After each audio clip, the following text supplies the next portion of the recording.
Bismillahirrahmanirrahim. Assalamualaikum warahmatullahi wabarakatuh. Halo teman-teman, welcome back to my channel. Selamat datang kembali di channel Ian Jaya Aquatic. Ya, udah lama nih teman-teman ya kita ngonten. Apa kabarnya kalian semua? Semoga kabar kalian semua baik-baik saja, diberikan kesehatan, dimurahkan rezekinya, dan dimudahkan segala urusannya teman-teman. Oke, nggak usah basa-basi ya teman-teman. Buat yang lagi cari informasi seputar breeding ikan lohan, nah ini dia. Di sini gue mau bahas lagi tentang cara ternak ikan lohan, proses breeding ikan lohan ya. Dan kebetulan kali ini gue mau eksperimen, mungkin nggak full sampai dia bertelur ya teman-teman. Mungkin gue bikin part demi part sampai dia bertelur, dan hasilnya tahu menetas atau enggak nanti kita lihat aja.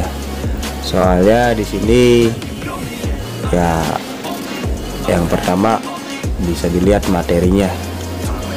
Ini gua pakai tank ukuran tank progress untuk ikan lohan 30x30x40. Jadi ini tanknya kecil dan ada dua, bukan dia nggak dijaduin satu tank itu, enggak.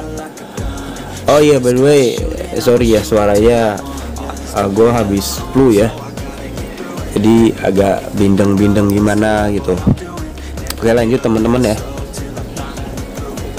Di sini materinya ikan yang mau gue coba breeding untuk pertama kali gesek ini, sebut aja dia si Oyen ya. Anaknya si Hanzo, yang ngikutin channel gua dari awal-awal mungkin tahu Hanzo yang mana. Dan ini anaknya nih, dia size-nya 3 atau 4 jari ya, kecil, masih kecil. Kelihatan lah di ukuran tanknya aja tuh. Ini ukuran tank 30x40, jadi ukuran tank kecil. Dari materi indukan ini gue pengen coba eksperimen apakah bisa ikan sekecil ini untuk di breeding, dan kita nanti coba dia mau gesek apa enggak. Sebenarnya gini teman-teman ya, kalau untuk soal breeding ikan lohan, yang pertama kita tentuin indukannya. Nah, kriteria indukan yang kayak gimana sih? Gitu kan ya pertanyaannya. Yang pertama, indukan yang berpengaruh di sini dalam proses beternak ikan lohan, breeding lohan itu yang berperan penting itu indukan jantan, dimana ketika faktor yang menentukan telurnya menetas atau tidak itu ada di pejantannya, yang sering kita sebut itu pejantannya luges apa enggak ya. Istilah luges itu lulus gesek ya teman-teman. So dia geseknya lulus nggak ketika menggesek telur, membuahi telur, apakah dia lulus atau tidak. Kalau dibilang lulus itu ketika telurnya berisi embrio, jadi dia sampai menetas telurnya. Nah, kalau yang nggak lulus gesek itu telurnya busuk semua, nggak ada yang netes kayak gitu teman-teman. Jadi ketika ada telurnya yang menetas menjadi anakan atau burayak ikan lohan, itu bisa dikatakan ikan indukan jantannya lulus gesek ya teman-teman. Disclaimer dulu ya teman-teman, ini maaf materinya seadanya dulu, karena indukan gue udah lagi nggak ada ini ya teman-teman. Jadi ini baru mau mulai lagi. Kebetulan ada si anaknya Hanzo yang lama nggak keurus, dan mau gua coba tes buat gesek, tapi ukuran dia masih kecil. Kayaknya agak gedean betinanya ya, 3 jari. Dan dua-duanya ini ikan usianya sudah matang. Itu untuk poin kedua ya. Yang pertama kan kriteria untuk indukan, jadi cari indukan jantan yang lulus gesek. Adapun yang belum lulus gesek ya di treatment lah. Treatmentnya ada di video-video gue sebelumnya, itu sempat gue bahas banyak. Yang kedua, usia. Untuk indukan lohan ketika usia siap pijah biasanya di usia 7 bulan, 7 bulan 8 bulan usianya, itu sebenarnya udah mulai bisa diajarkan untuk gesek.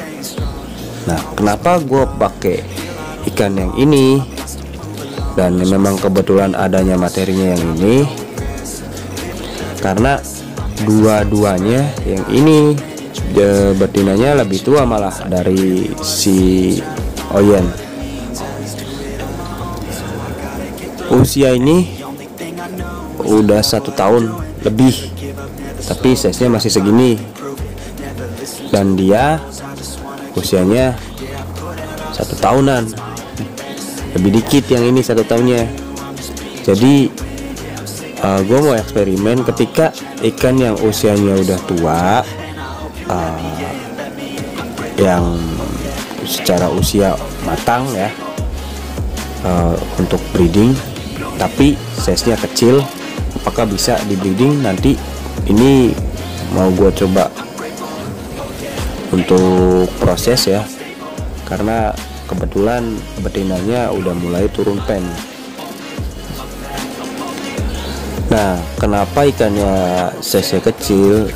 Dari dulu gue nggak pernah suka untuk indukan yang terlalu big size, karena satu, perawatannya itu ketika makin besar sekali badannya, makin jumbo, perawatan ikan lohan mungkin agak sedikit sensitif ya, dari airnya, kebersihan tanknya dan lain-lain, dan belum lagi ukuran tanknya yang harus lebih besar lagi, gitu-gitu. Makanya dari dulu indukan gua jarang yang jumbo banget. Gede ada gede, tapi nggak gedenya itu normal, nggak yang jumbo banget, karena gua kasih makan dia nggak tiap hari. Jadi gua kasih makan dia ya kadang sehari sekali, kadang 2 hari sekali, dan itu pun porsinya nggak banyak. Jadi ikan sengaja gua kurusin biar badannya itu nggak cepet membesar ya, kecuali untuk burayak yang buat dipasarkan. Itu gue juga size-nya umurnya itu menyesuaikan size, jadi makanya teratur.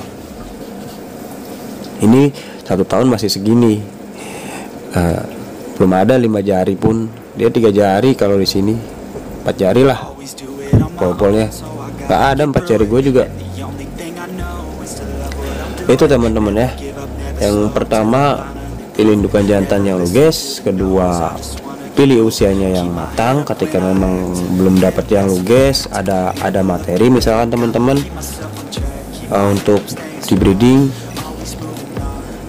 usahakan usianya di atas 7-8 bulan. 1 tahun lebih bagus, karena di usia matangnya itu untuk ikan lohan 7-8 bulan udah bagus. Matang-matangnya setahun harusnya udah bagus buat dijadikan indukan buat breeding. Nah, di sini gua ada, tapi ya begini, mau coba eksperimen. Ikannya kecil, apakah bisa. Dan di sini gua mau coba sistemnya breedingnya itu pakai sekat. Jadi dibilang pakai sekat itu, kalau misalkan ini akuarium aja satu, ini kan sekat nih tengah nih. Nah kebetulan kan ini akuariumnya dua, jadi mungkin nanti ketika si jantan si betina ini udah nelor, pejantannya ini si Oyen pindah ke sini. Nah nanti dibalik di posisinya, si betinanya yang dipindah ke sini ketika udah nelor ya. Nah, itu gua udah siapin buat media telurnya, digenteng pakai genteng yang biasa gue pakai buat breeding. Jadi nanti gue juga update lagi gimana hasilnya, gimana perkembangannya, apakah bisa gesek, apakah enggak. Kalau masalah bisa gesek sih gesek ya pasti, cuma apakah gesekannya itu bisa membuahi atau belum, nanti kita lihat hasilnya ya teman-teman di part selanjutnya mungkin. Soalnya ini juga gue bakalan videoin sampai dia pas menetas, pas bertelur, pas gesek. Soalnya di yang awal-awal biasanya yang baru gesek, ketika apalagi ini nggak digabungin jadi satu ya, ketika kita pindah si jantan ini ke tempat sini, ketika udah ada telurnya biasanya matokin telur. Ada juga yang enggak langsung digesek karena kriteria kalau bahasa kita ya sifat ikan ini beda-beda. Ada yang ngerti langsung gesek, ada yang memang makanin telur juga begitu.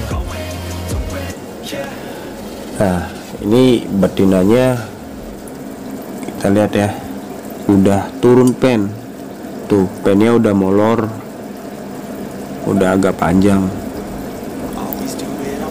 Ini tuh bisa kelihatan ya, pennya udah agak panjang, udah mulai turun pennya. Itu bertanda si betina itu bakal bertelur, mau bertelur ya teman-teman. Jadi ini tinggal nunggu sampai si betinanya nelor, nanti gue pindahin si jantan ke sebelah sini. Oke, nanti kalau ada pertanyaan-pertanyaan yang masih belum jelas, teman-teman bisa langsung komentar, nanti sebisa mungkin gue balas dan sepengalaman gue jawab untuk seputar breeding ikan lohan ini ya teman-teman. Nah ini semoga aja nih si junior, si Oyen bisa gesekannya moncer kayak bapaknya. Kalau si Hanjo kan sekali gesek anaknya bisa presentasinya itu bisa di atas 90% ya teman-teman. Kalau bapaknya dia nih kalau gesek yang menetas presentasinya 90% ke atas. Soalnya memang si Hanjo itu dulu memang fokus di treatment buat jadi indukan, jadi gua nggak ngejar warnanya biar ngejreng atau gimana, tapi kebetulan memang ya warnanya dia keluar mutasi jadi GB juga, cuma nggak bersih. Malah anaknya ini mutasi dari kecil udah bersih jadi GB. Tuh bisa dilihat teman-teman ya, ketika betina mau bertelur tuh dia bersihin tempat ini ya, tempat buat sarang dia mau nelor di situ, digigit-gigitin tuh begitu, dan tuh gesek begitu. Itu udah bentar-bentar lagi nih, kalau udah begitu dia bakalan nelor. Dan kalau posisinya lagi begini, lebih baik ditinggal, nggak usah dilihat. Kalau mau pantau pun dari jauh aja, nggak usah dideketin. Ini kebetulan karena gua kebutuhan buat ngonten, jadi ya mau nggak mau, dan ikannya pun kebetulan nggak terlalu risih ya. Ikan gue ini nggak terlalu risih, cuma mungkin si junior, si Oyen nih madep sini terus dia ngeliatin terus, nggak fokus dia sama betinanya yang mau nelor. Buat temen-temen tipsnya ini ya, kalau mau kawin sekat, mungkin salah satunya ada yang galak, entah betinanya atau jantannya terlalu galak kalau mau dikawin sekat begini. Misalkan ini contohnya di satu akuarium, bukan 2 akuarium begini ya, itu usahakan taruh tempat sarang cobek atau genteng atau apa media buat telurnya itu di deket sekat sebelahan sama pejantannya. Karena apa? Karena biar ketika si betinanya nelor, lagi ngeluarin telur ke media telur genteng atau cobek dan lain-lain, itu si pejantan ngeliat tahu, dan ketika sekatnya dibuka, nah pejantan udah tahu telurnya itu ada di mana. Nah, dia biasanya langsung gesek kalau dia ngelihat proses nelornya. Soalnya gue pernah pengalaman ketika si jantannya, si betinanya ini nelornya nggak di tempat yang udah gue siapin, malah nelor di dasar akuarium dan di pojokan, misalkan pojokan sebelah sono, di ujung sebelah kirinya, sedangkan jantan nggak kelihatan dia nelor. Pas dibuka sekatnya, itu telurnya malah habis dimakanin gitu teman-teman. Jadi itu sekedar sedikit saran ya, tips aja buat yang mau belajar breeding lohan. Mungkin ada yang belum ngerti atau nggak jelas, bisa tanya-tanya langsung di kolom komentar ya teman-teman, karena ini konten ngawalin lagi. Mungkin banyak, gue juga masih kaku, banyak yang ya gimana ya, dimaklumin lah teman-teman ya. Ya udah kayak gitu aja teman-teman, nanti gue lanjut ke part selanjutnya. Ketika dia udah nelor nanti gue record lagi.